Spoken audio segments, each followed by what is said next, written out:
All right, so a lot of the time we talk about beer and stainless, but this time we're going to talk about design. This is going to be awesome. We're going to chat to Emery. Here we go. ABV is proudly sponsored by Convoy, Bintani, Craft Punks Canning and Rallings, labels and stickers.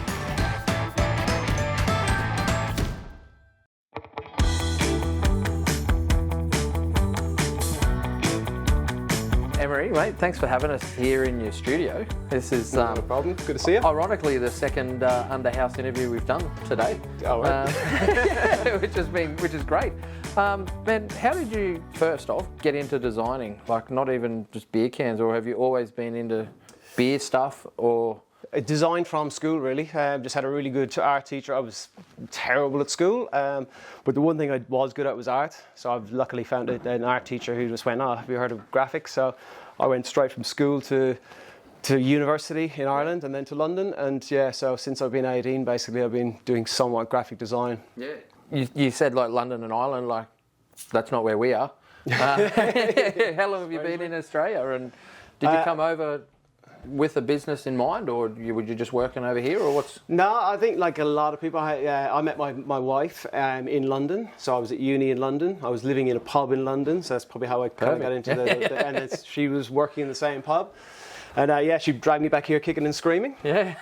As they do. And then, we just basically stayed here. So I've been out here for about 20 years. So I came out just before the Olympics in Sydney. Yep. Spent 7 years in Sydney doing graphics related work to the Olympics, which pretty much everybody was in that day. 7 years in Sydney, and then moved up here for a lifestyle change and continued on doing graphics in the corporate sector. So very much kind of like design studios, advertising, architectural, retail design and branding. Yeah. So very much that corporate sector until I found the evil ways of alcohol and beer. And thought, hang on a minute. It lured me away. And was there an impetus like there around that? Like, was it exciting because the industry itself was exciting, or was very much so, yeah. Yeah, I think the design side of it, 100% it was the I guess I kind of compare it to like working.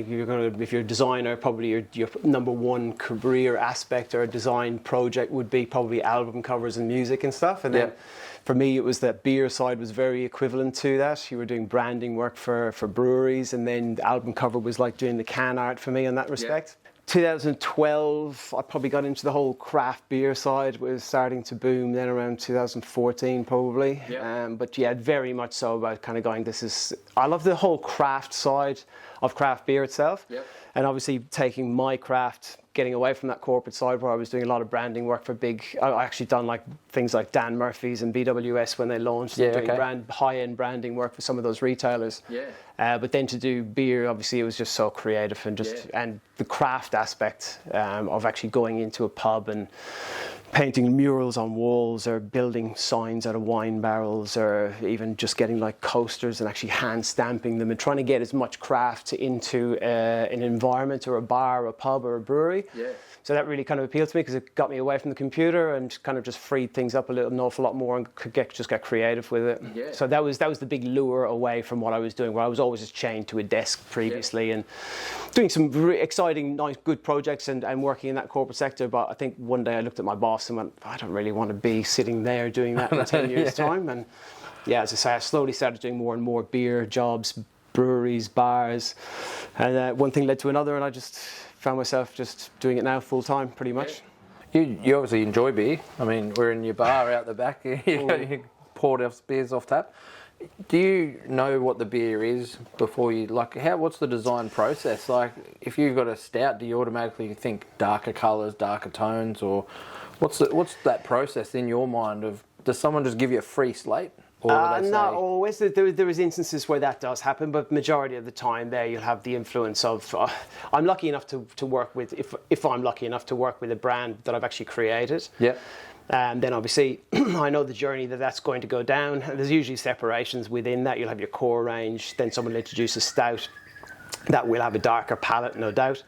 Or if you look at these are two stouts, imperial stouts there. So that's a good application there to kind of go, right, well, this was more of a branding exercise, more so because it's one is a barrel age, then one is just the same cut, but this has been held up for a year in the previous barrel for 12 months. Yep. So that's more of a branding exercise. Yeah. Whereas you might have like an imperial stout. I haven't got one exactly here, but and then that might have a really different name to it. So then that will take you on a different journey. Whereas if I'm already have done the branding work for that specific client, we'll kind of go, right, here's our core range. This is what this looks like. And then we'll introduce something like the sour series. We'll kind of go, right, we want this one to be a bit different. Yeah. So sour series. So if we look at Carbon 6, their core range is very much along the same kind of lines. It's more about pushing the brand because we've just launched, but well, they've only, I don't know what they would be, eight months, 12 months. So it's very much about getting the brand out there, getting the visual recognition within the fridge space. But then we want to make sure that when we get to a sour, that looks different. Yep. It just kind of goes, what's happening here? And then try to visually represent what's happening with the flavours, I guess. Yeah. Because there is so many great beers that come out, like oatmeal stouts, and obviously then throwing silly things into beers as well, which is even great again. But you've got to try to visually interpret that without being too corny with it as well. Yeah. So every single one is a challenge. Yep. But as I say, if you're controlling, if you've created the brand, it's a much easier pathway to take to kind of go, right, well, we're future proofing where we're going and kind of have some kind of idea of direction. Even though we won't have the execution, we'll kind of know how I'm going to separate the different styles. How much emphasis do you think on like the beer can design is on making how the beer tastes? Like, do you think it makes the beer taste any different based on the... That's deep. Yeah. No, when you ask about... Some people shop with their eyes, right? Some people will, 100%, will see some of these cans and just like, oh, that's the one I want, without knowing what's inside the can. 100%, yeah. I'd love to know what the percentage is of people who visually shop. I certainly would be. If a label looks shit, I won't buy it. Yeah. I also pride myself in the fact that with styles of beer, my style of design doesn't dictate what the style of the can is going to be. Yep. So it really is to do with the style of the beer, and obviously then complement the branding within there as well. So that every single one for me is a visual challenge where I just try to make them completely different and unique to that brand. Yep. You get some designers and some breweries out there who'll share the same designers, and they'll have a house style, and you go to the fridge and it's kind of going, it's the same. Is that not brewery? Because they're adopting to that particular designer's style. Yep. So yeah, I pride myself in the fact that I just basically just rehash everything. Like if we look at Jimmy's Milton Commons Common Ground Brewing. Yep. I created all the branding for that, and then the sub-branding for the Common Ground Spirits for Milton Common itself, and then he's got a cellar. So the whole brand family exists there, and then we've just rehashed all of that into bottles. So that same label now appears on a bottle. Yep. Which was a challenge, but that's again, this is his core range. So this is Bones. It's a character that we've developed for the brand. So he will then carry through to various other areas as well. But then the core range of beers of each one have got an individual character as well. So there's a lot of personality within Milton Commons Common Ground Brewing's branding and their packaging and their beers, which is really kind of unique to them. And we were doing that. I've been working with Jimmy and obviously Dave and the Ether guys and Jimmy previous to that. But we basically just created this whole family of characters that are representative of the beer, but also of the actual venue and Milton and the history of Milton. Yeah. So that was really exciting in that respect. So again, brand personality, kind of a unique approach to the beer application, so that again it would stand out on the shelf and be completely unique. But then once you have that visual recognition, you come back and you kind of know, oh, there's another one. There's another character. It's got the same lockups, the same visual devices, but the personality changes, and then you kind of go, what is this character that relates to the red IPA or the whatever the beer style is. You work closely with a lot of brands that you build the brand design for like their whole brand, and then others that you just do the can designs for. Is anyone harder? Like I know you said it was easier because you've done the brand for them, so you've obviously got all the markers and you've sort of designed that way. But if someone just comes to you, oh, we need a can design, what's your process? Do you have to like take an hour and go, oh, hang on a minute, just stop, write down some ideas and whatnot, or you just know in your mind you can just switch over and go, I'm just going to work on this design for about half an hour and. Yeah, I can switch over because I've been doing it for so long now. I feel that I can switch over. Like I will get calls. I've had calls from Shepperton Brewing in Victoria. I've had calls from like Hudson Brewing, from Moffat, and people like that who just kind of go, look, we need this beer, and that's where I love that because generally, like for Moffat, for instance, they had Iggy Pop or Iggy Hop. Yeah. Renowned beer, fantastic beer. And I was busting to do that one. So when he called, I'd done a couple of labels for him beforehand, and he ran and said, look, we just need to rehash this. We've never got it right. Yeah. And that was a really good one for me, kind of going, oh, Jesus, yeah, I want to run with this. So, yeah, it's just a case of if it's got a good name, the branding and the packaging and the template can all work easily. Yep. Obviously, I love to take the template, rehash it, and rework it, and if I get an opportunity to do that. But, yeah, it's no problem to kind of go, here's a label, here's a name. Yeah. Let's see what we can create. Yeah. And for that one, for instance, obviously there's a lot of restrictions, I guess, using someone like Iggy. Yep. As they found out the hard way. Yes, yeah. But that one for me was a challenge there for that, where it was like, okay, I've got to create a visual for that. But that one was very much sketch, and then kind of going, right, I've got a style there where it's visually representative of Iggy. It was like he's into his. When they fold themselves over, it's not origami, but when he's extortionist. No, he's not extortionist, but he twists his body anyway on stage. So I just took that idea and then just wrapped that into a design, obviously with the hop and stuff. So yeah, it very much to do with the brief. Yeah. Sometimes you just get a brief and you've like I don't have Farmageddon, but Scarborough Harbour Brewing, like they basically had a brief there for Kashmir Outside. The name was to do with a meme that was beyond me, and they had these ideas kind of going, it's got to be a girl that does this to relate to the meme. But straight away it was like, okay, that's just too specific. Yeah. Where the whole thing was outside, it was all to do with fresh hop, so we took the hop vine binds field approach, and then having that alien kind of thing that was going on with the UFO. A lot of the times I get, like when someone mentions a name, I'll race to something pretty quickly. Yep. And generally, not always, but generally that will be the one that kind of sticks the most. Just as it happens. Doesn't happen every time. Sometimes they kind of go, no, we don't. Where are you going with that? And yeah. Go back to the drawing board. But yeah, I would say 8 or 9 times out of 10, that just kind of just happens. So and work it and go. Yeah. It would be remiss of me not to ask about those 2 famous letters for design, AI.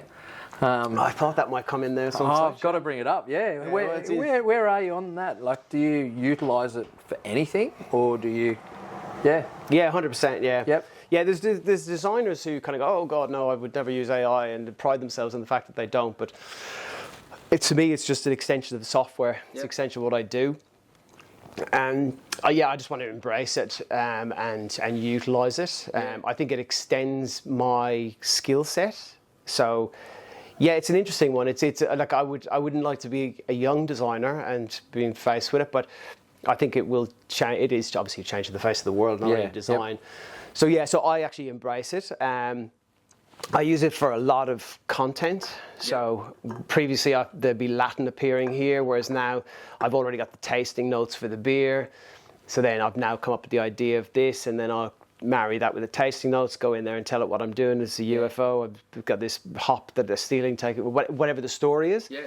So it's really good for that. So I get the text, and then for the visuals, I will always start with my own design and then build, and then I will add assets to it in some way. Yeah. So building blocks like that's Slipstream Brewing's Jet Setter series. So there's a whole series of those. There's a lot of illustration in this that I will use as the base illustration. Yep. And then there's applications there where I'll play around with AI and I'll bring in elements from AI. And so I find it fantastic. Yeah. Yeah, so I found a really useful tool. I think someone said before, paraphrasing, that AI will write some amazing books, but it'll never write an original book. Yeah. And the same applies for designing. But then again, like there's no one owns a style. There's nothing. It's very hard to be original these days on anything, no matter what it is. So. Yep. So I do utilize it. Yeah. it is just something I've just embraced, and I don't overuse it, and I don't think we're at that stage. I think we're probably 5-10 years off the stage where you can actually just punch in kind of going, I want this, and then you're going to get something great and use it. I think for me, it's a building block, so I could spend. As you said, it's one of your tools. Yeah, it's very much an extension of the software that I'm using. Yeah. But yeah, fully embrace it. Like AI again. I'm going in, creating a base image. I might have 2 base images.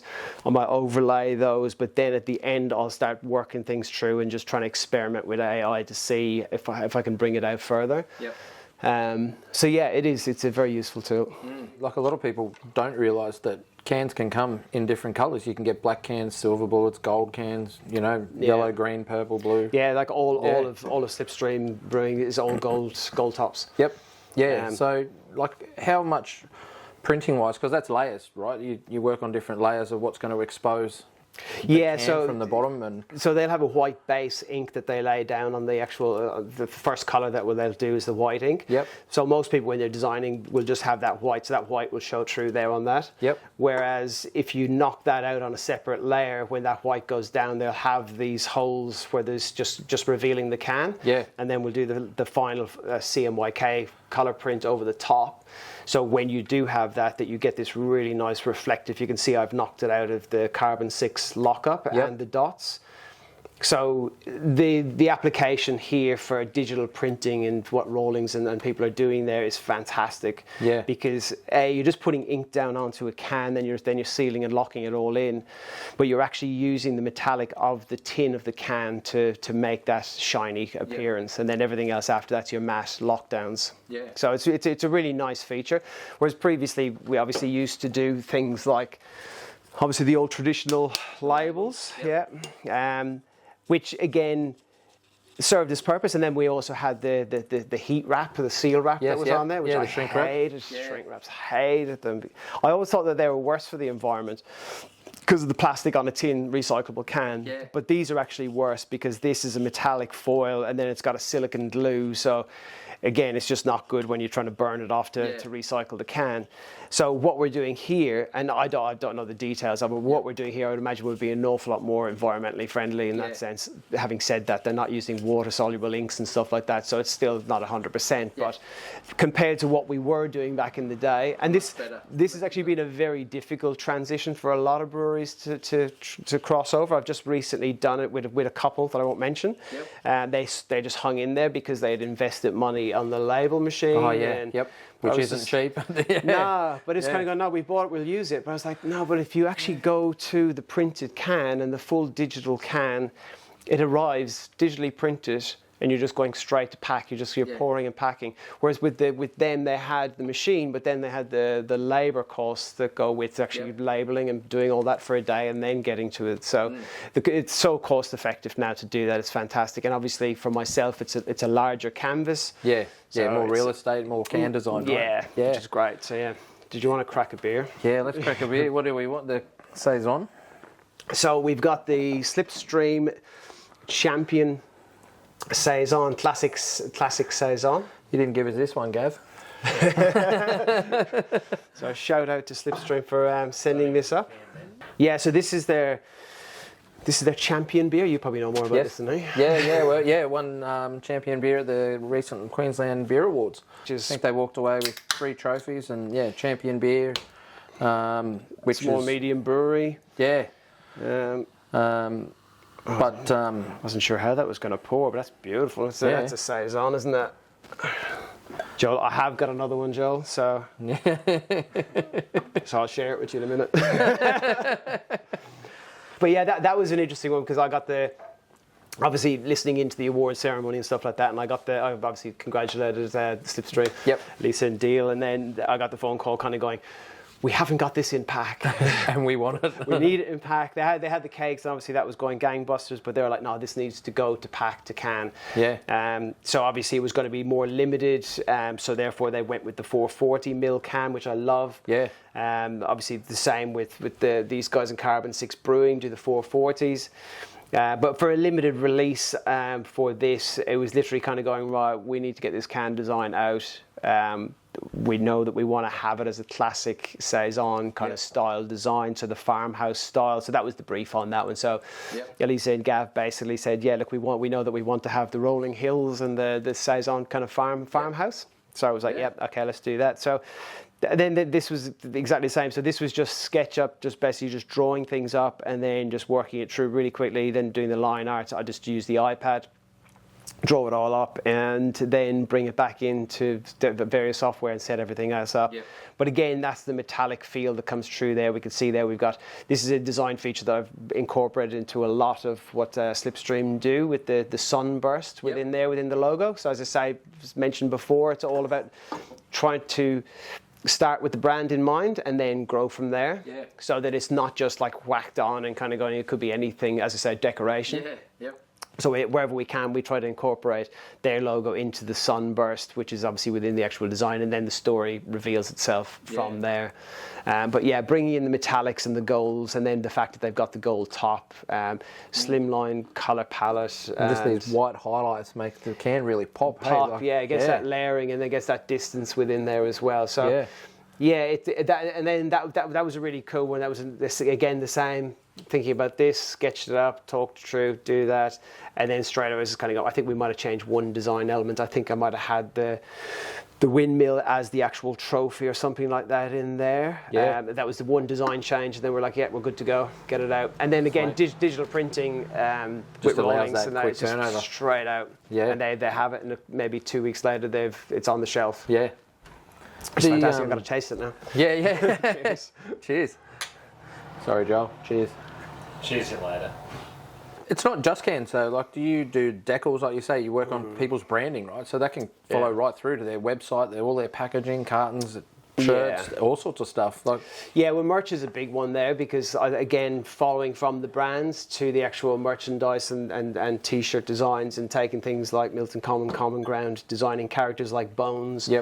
A lot of advantages with that is to actually, it's an investment for clients to obviously pay for design, to pay for good design. Any design really, but with good design. Well, it's front and centre, right, to your brand. It's front and centre to the brand, but then if you can utilise it and actually carry stuff through, like that makes a great t-shirt lockup. So taking designs like that and kind of going, right, we've invested in the packaging, now let's push it back into the actual brand application within merchandise. You're actually getting a return on your investment there. So a good brand and good branding should be an asset that you should get a return from. Yes, you will pay, but you will hopefully get an awful lot more back from it, and then you obviously get the recognition and everything else from it as well. And brand loyalty, and people follow it and stuff like that. So there's the other applications, decals. Like, I've done a lot of beers, but I've done a hell of a lot more decals. Decals is just extreme. Merchandise, but I don't just do beer design, can labels and stuff like that. I'm very much about branding in total. So if someone's starting up a business, then I get into the whole branding side of things, web design, and then corporate and livery, and wherever the brand takes it, kind of thing. So it's not just, it is like probably 70-30% ratio for beer. But I like, at the moment, I'm working on foodstuffs for a supermarket, packaging design for them. I'm doing a town in New South Wales, so I'm actually working through on doing the branding work for a town, and just the tourism board. There's a restaurants, bars, burger joints, barbecue guys, all sorts. So it's really diverse, and I love that. But obviously the beer thing is pretty much my core range. And you're happy, like, people are going to be watching this. If someone needs you, you're happy, reach them out. And demographic design. I'm available. I'm online, social media, all the rest of the usual. All of the things. But if there's a design there, I just love just banging out designs. Just send me beer. Mate, that's awesome, mate. Thank you so much, mate. Good to see you, mate. You too. Thanks for coming in. Cheers. Cheers. No, thanks for having us. Thanks, Joel.